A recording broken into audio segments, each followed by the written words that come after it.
จวดพญพรสายจวดจวดตักได้พี่น้องย้ำแรงเท่ากล่าวสบายดีย้ำแรงจ้าพี่น้องจ้าสบายดีเบิดทุกคนเด้อจ้า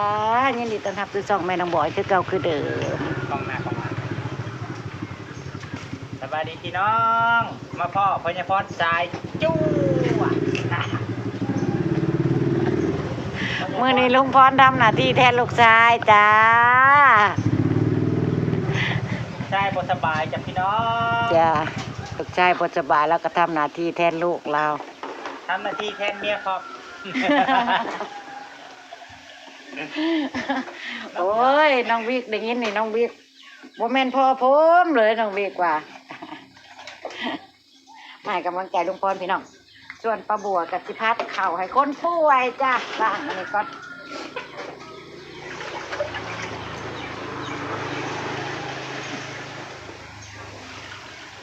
จะแช่ยังไงแช่แป้งมันล้างกุ้งพี่น้องป้าบัวล้างกุ้งแช่ล้างด้วยแป้งมันสบายดีย้ำค่ำด้วยจ้ะพี่น้องหัวบ่จะหาหัวมันเข่าข้อก็แห้งเลยโอนลูกชายแล้วไปหางัว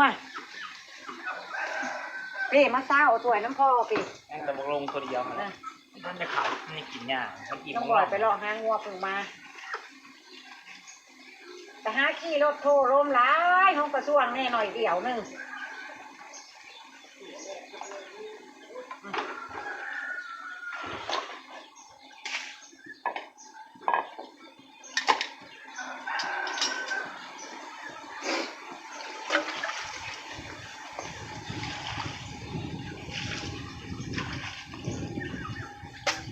เคยมีคำถามหนึ่งที่ถามจ้ะถามว่า อะไรเกิดก่อนไก่บอกอะไรเอ่ยรวยบ้านเจ้าเห็นอะไรจังสะอาดเอาเพียงล่างเอาคนล่างแม่เอายังล่างพี่น้องยังจะไล่วะเอาคนล่างตัวจะสะอาดจะไล่กระเทศได้ชื่อมันกับว่าสะอาดตัวต้องแม่บอกฮะใช่ใส่ล่างใส่ผัวล่างต้องเร็วค่ะ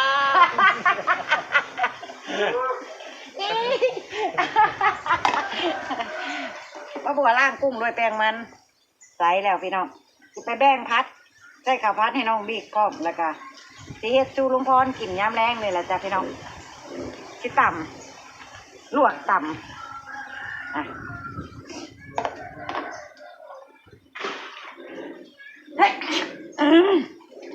แต่ว่าป้าบัวมีอาการแล้วพี่น้องเอ้ย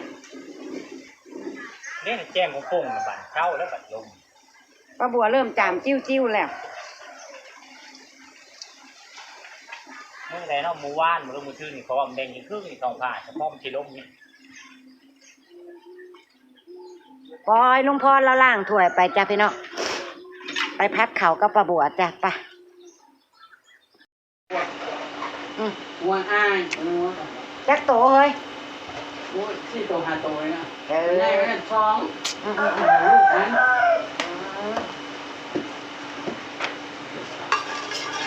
ลูกมันสิไม่แน่ตรงนี้ต้องคนนี่พัดเขาให้คนป่วยก่อนพี่น้องเลย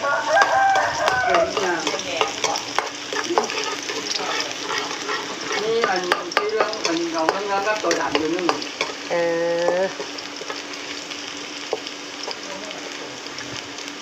เพิ่นกับมาแก้วไก่ขนาดเนาะโอ้ยว่าอันเพิ่งว่ากันแห้งเก้านะทอดใจค่ะไม่จะก็ต้องมาแก้วพี่แล้วเมืองงานเราจะพาจะพี่แห้งตรงนี้ว่านี่นะโอ้ยคุณถ้าเป็นบ้านออกไปเดียวกุ้งข้าวผัดกุ้งจ้ะพี่น้อง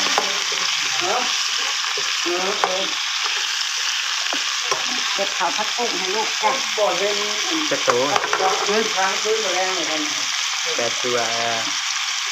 แบ่งกันให้ลงโตเด้อคนละซีทักไว้ก่อน เอาแค่ซุกแล้วก็พักไว้ก่อนพี่น้อง เดี๋ยว โอ้น้ำมันใหม่ น่ะ ๆถือกระทะเบิ้งก็พี่น้องเลย ถอดน้ำประทานกระทะไหม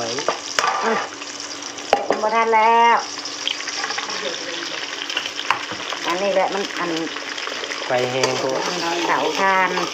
มันปรับบ่ได้ ปั๊บก็ได้พี่น้องเอ้ย คันสิเอาไฟค่อยเพื่อสิถ่าให้มันเฮี้ยงอีกไปคันสิเอาไฟแห้งมันปรับค่อยบ่ได้แน่ได้แล้วล่ะ ใส่เร่งด่วนเนาะ บ้านเขาบ่นิยมใส่แก๊สกันเนาะ เขาบอก2ไอ้เนาะเอาเนาะ มันร้อยแล้วนะ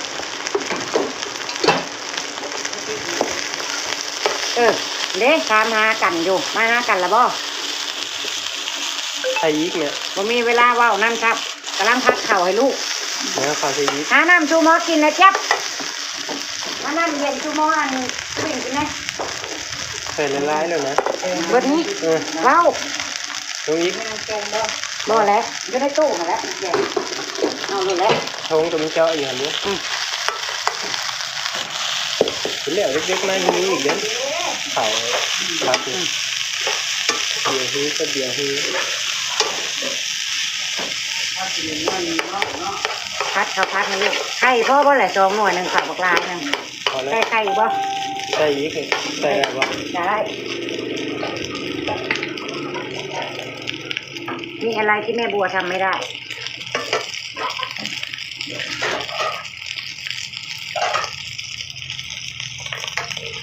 ว่าสิพัดหน่อยหนึงน้องบอกใส่อีกอยู่เขาก็ได้เติมไข่ก่อนพี่น้อง ฉีดยาไปเล่นเศร้าเป็นไข่ปากเดินได้รสชาติ ข้าวผัดอเมริกันพัดให้คนป่วยก่อนลูกชายหล่าเฮ้ย น่าไข่ใหม่เล ลูก ย ชายหล่าเป็นไข่ให้เศร้าแล้วให้เป็นก้อนเป็นไข่วัดเห็นนะเฮ้ย กล้องกับดูปั๊บปุ๊บปั๊บปุ๊บปั๊บเบื่อของความลงมือหรือ ให้เป็นก้อนน้องเป็นน้ำลายติดต่อกันเด้ไข่ที่นี่นะโอ้ไม่ใจเลย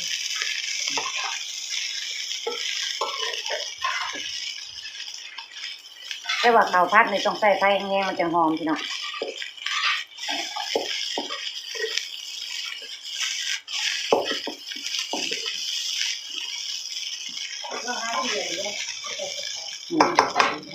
ต้องใส่ไฟแห้งๆแบบนี้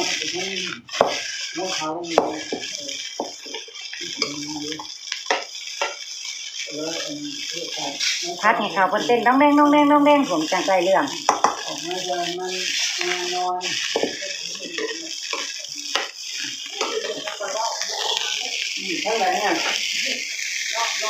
หอมแหละต้องให้มีกลิ่นหอมก่อน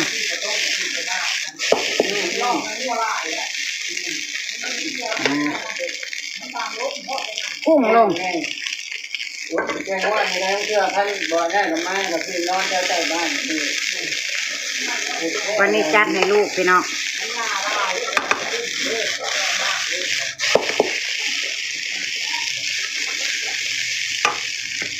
ปรุงรสจ้าพริกไทยจ้าแกวัดแกไข่เลยเนาะพริกไทยเนาะใช่ ใจอ้อมนะคือว่าโอ๊ยตายแล้วว่าตัวกระปิอันนี้มันเป็นก้อนเป็นหนังนะดิไม่ได้ผมพูดไปยืนง้อขับท้อง หวานเลยบ่หวานหน่อยจังหน่อยบ่ มันจะได้รสชาติดีคนป่วย แต่ก็มันขึ้นกับลงมาหากันได้ป่ะดูกล้องเดียว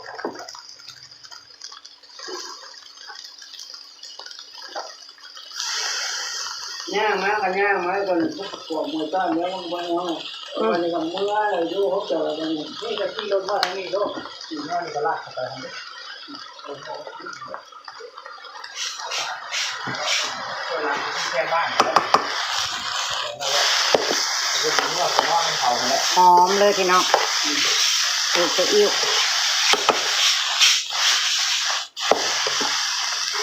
คน เลยเป็นผู้งดที่แล้วชอบหาดอกนี่ ของเองเนาะว่าสิเสียเลยผลได้ ไปบ้านเจ้าเลยได้ยาคือน้องจะต้องข้าวนะ หากบ่ซอยทางหาสุดท้ายก็เจอเพิ่น เราไปเลยไปทางนองให้บุญแบบขี่รถไปแล้วจอดนะย่างไปถึงที่ย่างก็คือบ่อจ่ามาแท้เลยว่ะมันไม่เห็น โอ้น่าจะเห็นนะ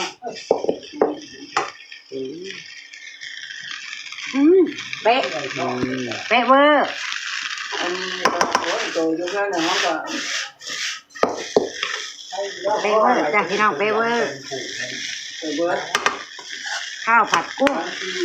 หาโตทั้งตัวน้อยเกิดบ้านมีโบสถ์เลย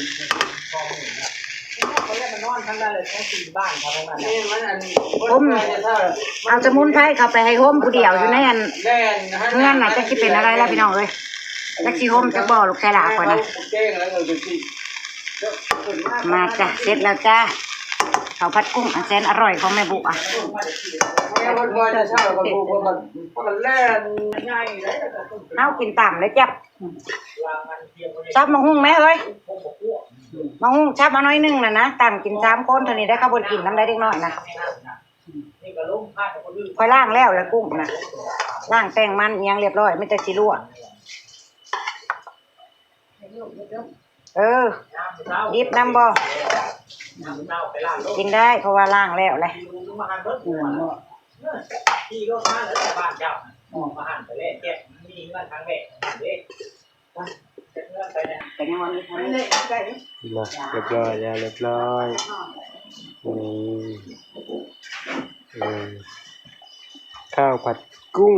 ปัง จะลอกแล้วมัวหลานมันลุ่มกระลุ่มเด็ก แสบๆนำกันเด้อบัด ปลาบัวเฮ็ดข้าวผัดให้ลูกๆจ้ะส่วนเจ็บสิตำหมักหุ่งจ้ะพี่น้องสวัสดีค่ะกินตำหมักหุ่งยังไม่ได้พี่น้องโอ้ยสุดสิมาตำหมักหุ่งโอ้ยไปตีบ่อน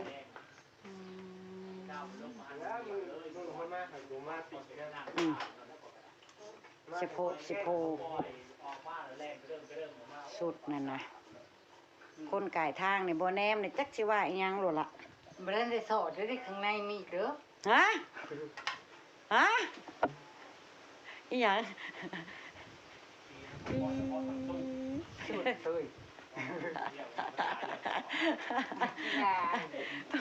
เบื่อเด้เบื่อนักกีฬาเด้ มันเก่งภาษามันได้บ่อยเจ้าเก่งนี่บ่ ส่วนข้าวผัด